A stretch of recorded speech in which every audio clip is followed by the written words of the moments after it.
Hello, and thanks for tuning in. If you're new to the channel, please hit the subscribe button. If you're returning, thanks. It means a lot. Today we're going to dive into another coolant leak. Seems like around the winter time is when coolant leak starts, and summertime is when AC issues start. As always, this is a 3.6 liter, I think. Give me a second, let me find out. Yeah, 3.6 liter Dodge Fiat. You know, I think it's a Pentastar motor maybe. I don't know. We have a suspected coolant leak, and I think it's underneath the intake manifold, so we're going to pull that off and look today. The first thing you got to remove is the plastic cover. It just pops right off, and it exposes the manifold. The next thing we're going to remove is this entire snorkel here. It requires the removal of that sensor, which is the air intake temp sensor, that one band clamp. Looks like that is broken already, and one of the band clamp, and that whole assembly comes off, and then we can get down into the intake and see what's going on. Okay, I forgot to mention there's some evap sensors here. It just slides right off. It's on like a little rubber grommet, and the whole thing comes out.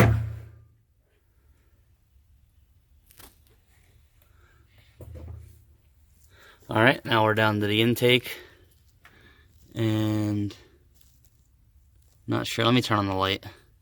Sure, you can see it now, it's glistening down there. There seems to be some coolant leakage down there.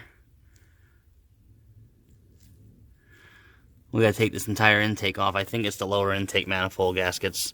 So let me look at things, get everything situated, get the tools over here. Alright, once the intake snorkel's out of the way, there's two 10mm bolts. One there, and one back there on the other stud. Remove those. There's 1, 2, 3, 4, 5, 6, I think 7 8mm bolts, and then you'll be able to remove this top intake plenum, and also make sure you disconnect all the electrical connectors. So let's get this thing out of the way. Okay, so the intake manifold's off. Now we're down to the lower intake manifold. If you wanted to change your spark plugs, now would be the time to do so.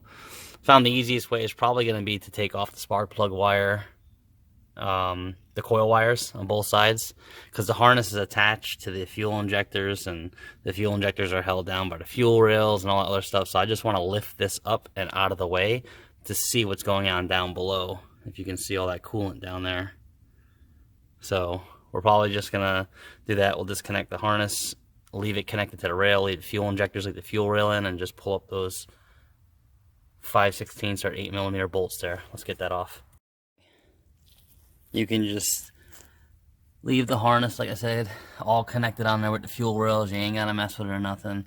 And just hold it back. That's all the room you need to get down there. And as you can see, the oil cooler is definitely been leaking. As you can see, there's a puddle of oil down there.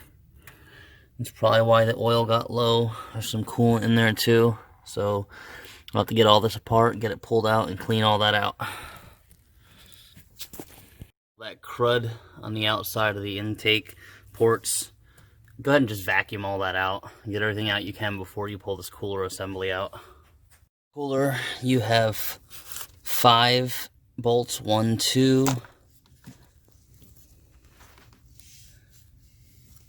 There's 3, 4, and then there's one up in the corner up here. So 1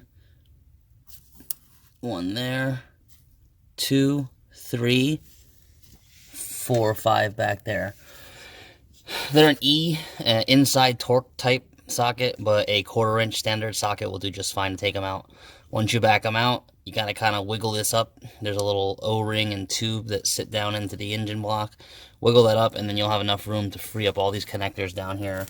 It's a coolant hose and 2 electrical connectors. One of them are your standard Dodge 2-step plugs, where you gotta slide the little connector up and pull it off, and then the other one's just a regular standard plug. Let's get this thing out. Forgot to mention, you will need to drain the coolant before you pull this cooler up, because this is a coolant and oil cooler chamber, so it has both running in there. So just make sure you drain your coolant out into an approved drain pan, which I have down there collecting everything. And then you can start pulling off and disconnecting all your connectors and hose back there. Okay, we got down to the lower intake valley and got that oil and coolant cooler out, and as you can see, it was leaking both oil and coolant in there. So we're gonna have to get this all cleaned out. Come over and show you exactly what happened. So my knowledge, these have been prone to fail. So if you see, the O-rings are all just worn out, and basically it just started leaking all over itself. So we'll have to get a new assembly from Dodge, and we'll see what happens. We can get all this stuff cleaned out in here, and we'll see how it actually looks. Just wanted to stop to show how much fluid was actually in there. I'm using a fluid extractor to get it out. It's really gross. Just make sure you clean all that out good.